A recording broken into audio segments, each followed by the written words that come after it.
নমস্কার বন্ধুরা, আমি অদীপ মণ্ডল। আপনারা দেখছেন বালাজি এডুকেশন। আশা করছি সবাই ভালো আছেন।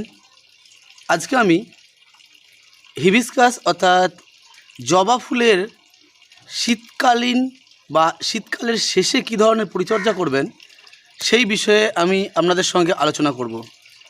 তার আগে একটি কথা, আপনারা যারা নতুন আছেন আমার চ্যানেলে, অবশ্যই আমার চ্যানেলটিকে সাবস্ক্রাইব করে দেবেন, শেয়ার করবেন এবং লাইক করবেন, কারণ আপনাদের সাবস্ক্রিপশন আমার মনে নতুন ভিডিও তৈরির অনুপ্রেরণা যোগায়। চলুন আজকে ভিডিওর মধ্যে যাওয়া যাক। যে আপনারা জানেন যে শীতকালে জবা গাছের কিছুটা ডরমেন্সি পিরিয়ড চলে, অর্থাৎ অন্যান্য গাছের যেমন চলে বেশ কিছু, যেমন অ্যাডিনিয়াম বা অন্যান্য গাছে যেমন ডরমেন্সি পিরিয়ড চলে, ঠিক জবা গাছেরও চলে। জবা গাছের পরিচর্যা বিষয়ে আমি বেশ কয়েকটা বিষয়কে আপনাদের সামনে উপস্থাপন করব। তার প্রথমেই হচ্ছে প্রুনিং করা, দ্বিতীয়ত হচ্ছে রিপোর্টিং করা, এবং 3 নম্বরে আমি বলবো আপনাদের সার প্রয়োগ বিষয়ে, অর্থাৎ কী ধরনের সার আপনারা প্রয়োগ করবেন এই সময় এবং এর পরবর্তী সময়ে। তাহলে প্রথমেই আসা যাক প্রুনিংয়ের বিষয়ে। দেখুন, এই বাগানে বিভিন্ন রকমের সিজনাল ফুল, যেমন শীতের ফুল রয়েছে, ঠিক একইভাবে এখানে দুটো হাইব্রিড জবা রয়েছে। একটা জবা রয়েছে, দেখুন এই গাছটা এবং এই গাছটা, আপনারা পার্থক্য দুটো নিজেরাই দেখলেই বুঝতে পারবেন। এর পাতাগুলো অনেকটা হলুদ হয়ে গেছে এবং দেখুন পাতাগুলো অনেকটা লম্বা হয়ে গেছে। এই ধরনের যে গাছগুলো, তাকে অবশ্যই এই শীতের যে শেষ ফেব্রুয়ারি মাসে আপনাদের প্রুনিং করতে হবে। তা সত্ত্বেও দেখুন কত কুঁড়ি এসছে, কিন্তু ফুলগুলো কিন্তু খুব একটা ভালো এই টাইমে ফোটে না, অর্থাৎ ঠান্ডার কারণে ফুলগুলো ছোট হয়ে যায়, কুঁকড়ে যায়, পাতাগুলো কী হয়েছে, হলুদ হয়ে গেছে। তার থেকে আপনি দেখুন এই গাছটা তুলনামূলকভাবে কিছুটা কিন্তু ঝোপালো রয়েছে, কারণ একে দেখতে পাচ্ছেন এই অংশে আমি কিছুদিন আগে প্রুনিং করে দিয়েছিলাম, অর্থাৎ ডালগুলো কেটে দিয়েছিলাম। দেখুন এখানেও দেখতে পাচ্ছেন ডালগুলো কেটে দিয়েছিলাম, অর্থাৎ আমি শীতের মাঝামাঝি টাইমেই আমি এর প্রুনিংটা করেছিলাম। তাই এই গাছটা তুলনামূলকভাবে ঝোপালো হয়েছে। যেহেতু এই গাছটিকে আমি প্রুনিং করিনি, তাই এই গাছটা কিন্তু অতটা ঝোপালো হয়নি এই গাছের মতো। আপনারাও যারা প্রুনিং করে ফেলেছেন তারা তো অতি উত্তম কথা, কিন্তু যারা প্রুনিং করেননি তারা অবশ্যই অতি দ্রুত আপনার জবা গাছটিকে প্রুনিং করুন। দ্বিতীয়ত হচ্ছে, যে টবে আপনারা গাছটিকে লাগিয়েছেন, সেই টবের লাগানোর বয়স যদি 1 বছরের অধিক হয়, তাহলে অবশ্যই আপনি টবটিকে চেঞ্জ করুন, অর্থাৎ রিপোর্টিং করুন। কারণ হচ্ছে জবা গাছের প্রচুর খাদ্যের প্রয়োজন হয়, তাই যে টবে লাগানো হয় সেই টব থেকে তাকে যদি রিপোর্টিং করে লাগানো হয়, তাহলে ফুলের পরিমাণ অনেকটাই বৃদ্ধি পায়। তবে আমি একটা কথা বলবো, প্রুনিং অথবা রিপোর্টিং যাই বলেন না কেন, 1 বছরের আগে না করলেও চলবে বা করার দরকার নেই বললেও চলবে। তারপর আপনি প্রুনিংটা গাছের আকৃতি প্রকৃতি অনুযায়ী করবেন, এবং রিপোর্টিংটাও আপনি বুঝে করবেন যে আপনার গাছটি রুট বাউন্ডিং ঘটেছে কিনা।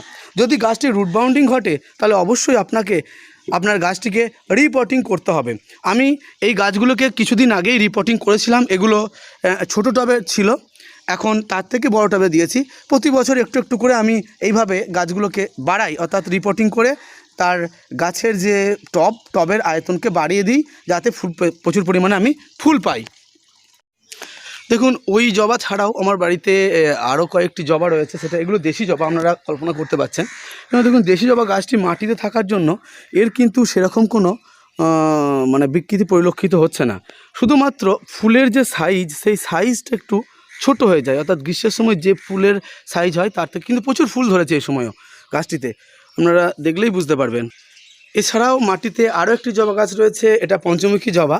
এটাকেও রিসেন্টলি প্রুনিং করা হয়েছিল, তাই খুবই ঝোপালো হয়েছে এবং একে বিভিন্ন রকমের সার প্রয়োগ করা হয়েছে। আমি সে বিষয়ে আপনাদের আলোচনা করব। তারপরে এই একটা গাছেই একটা সাদা এবং হালকা যে গোলাপি রঙের জবা হয় সেই জবা রয়েছে, এর ডালগুলো অনেকটা লম্বা হয়ে গেছে। একেও আমি কয়েকদিনের মধ্যে প্রুনিং করব। এইটা দেশি জবা, এটাকেও প্রুনিং করা হয়েছে, দেখতে পাচ্ছেন গাছটিকে ঝোপালো করার জন্য, বুঝতে পারছেন এগুলো প্রুনিং করেছিলাম। তাই দেখুন কি সুন্দর আবার কচি কচি ডাল বেরোচ্ছে, এবং গ্রীষ্মে কিন্তু এই গাছটি আমাকে খুব ভালোভাবে ফুল দেবে। এবং প্রুনিং করার পর দেখতে পাচ্ছেন এই অংশে আমি প্রুনিং করেছিলাম। প্রুনিং করার পর আপনারা এই অংশগুলোতে ফাঙ্গিসাইড লাগিয়ে দেবেন। ফাঙ্গিসাইড না লাগালেও চলবে, কিন্তু আমি বলবো ফাঙ্গিসাইড লাগিয়ে দেবেন। এবং প্রুনিং করার পর যে অংশগুলো রয়ে যাবে, অর্থাৎ কাটা অংশগুলো থাকবে, সেগুলোকে ফেলে দেবেন না। সেগুলো থেকে আপনারা আবার নতুন করে গাছ তৈরি করতে পারেন।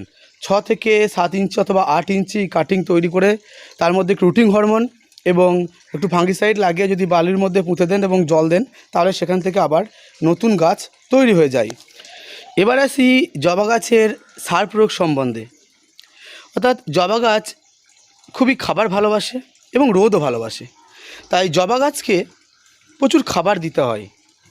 আপনারা যারা টবে জবা লাগিয়েছেন তারা যখন রিপোর্টিং করবেন তখনই সারগুলো দিয়ে দেবেন, আর যারা রিপোর্টিং করবেন না তারা 15 দিন অন্তর অন্তর আপনার জবা গাছের টবটিকে একটু করে খুঁড়ে দেবেন, এবং যখন খুঁড়বেন অর্থাৎ এই শীতের শেষে তখন আপনারা বেশ কয়েকটি সার দিয়ে দেবেন। আমি সেগুলো বলে দিচ্ছি। আপনি 2 চামচ ভার্মি কম্পোস্ট, হাফ চামচ এসএসপি, 1 চামচ হাড় গুঁড়ো, কিছুটা কলার খোসাকে শুকিয়ে নেবেন, ডাস্ট করবেন, ওর সঙ্গে মিশিয়ে দেবেন। এবং সবচেয়ে যেটা বড় ব্যাপার আমার এখানে ব্যবহার হয়েছে, দেখতে পাচ্ছেন ভেড়ার লাদি। আপনারা যদি জোগাড় করতে পারেন খুব ভালো হয়। ভেড়ার লাদি অর্থাৎ লাদি বলতে ভেড়ার যে মল, সেই মলকে আপনারা 2-3 মাস রেখে দিয়ে সেটাকে শুকিয়ে ডাস্ট করে এই জবা গাছে ব্যবহার করতে পারেন। ভার্মি কম্পোস্ট সারের থেকেও খুব ভালো ফল পাবেন। আমি দেখতে পাচ্ছেন এই দুটো টবেই কিন্তু আমার ভেড়ার লাদি বা ভেড়ার মল কিন্তু এখানে দেওয়া রয়েছে, এবং এই বিষয়টাকে আপনারা মাথায় রাখবেন, যদি পান অবশ্যই দেবেন। যে সারগুলো আমি বললাম সেগুলোকে আপনারা যখন রিপোর্টিং করবেন সেই সময় একটা মিক্স বানিয়ে নিয়ে মাটির মধ্যে মিশিয়ে দেবেন, অথবা যারা রিপোর্টিং করছেন না এমনিতেই সারটিকে নিয়ে মাটির মধ্যে মিশিয়ে একটু মিক্স করে জল দিয়ে দেবেন।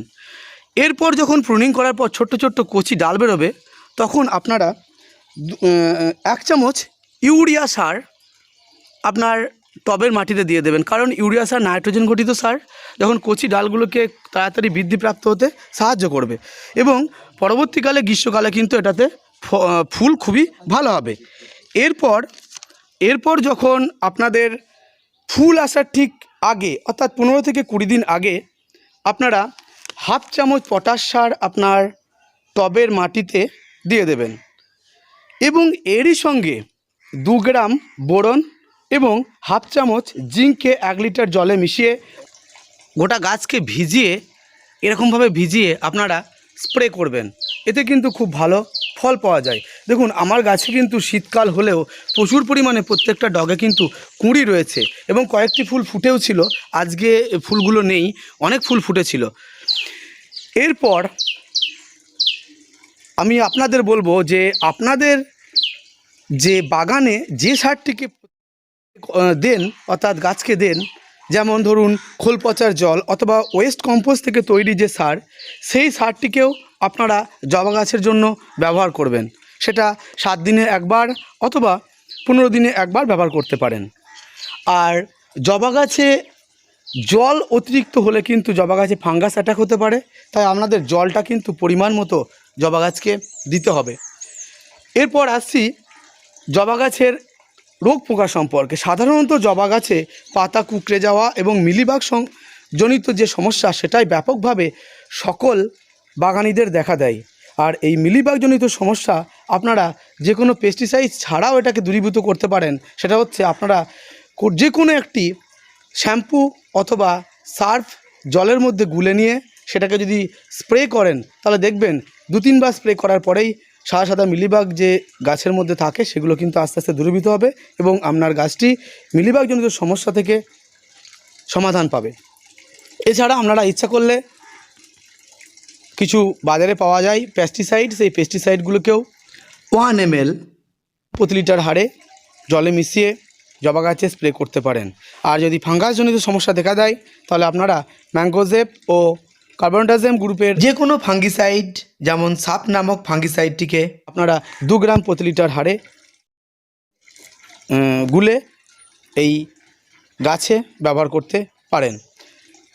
আশা করছি ভিডিওটি দেখে উপকৃত হবেন। যদি উপকৃত হন অবশ্যই আমার চ্যানেলটিকে সাবস্ক্রাইব করবেন, লাইক করবেন এবং শেয়ার করবেন।